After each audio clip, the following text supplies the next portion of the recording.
Uniteam, buo pa rin ayon kay Pangulong Ferdinand Bongbong Marcos Jr. Narito ang news scoop ni Maze Alinio Dayon.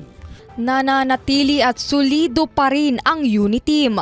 Ito ang binigyang diin ni Pangulong Ferdinand Marcos Jr. kasabay ng paggiit na nagpapatuloy ang kanyang tiwala at kumpiyansa kay Vice President at Education Secretary Sara Duterte. Sa kabila ito ng kritisismo na tinanggap ng Pangulo mula sa ama ni VP Sara na si dating Pangulong Rodrigo Duterte. Dagdag pa ng Presidente na walang nagbago sa relasyon nila ni VP Sara at wala naman anyang binibitawan na mga pahayag ang Vice Presidente laban sa kanya.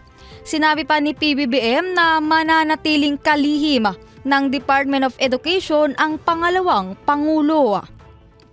At yan ang aking news scoop. Ako si Maze Alinio Dayon, nagbabalita ng tama, naglilingkod ng tama.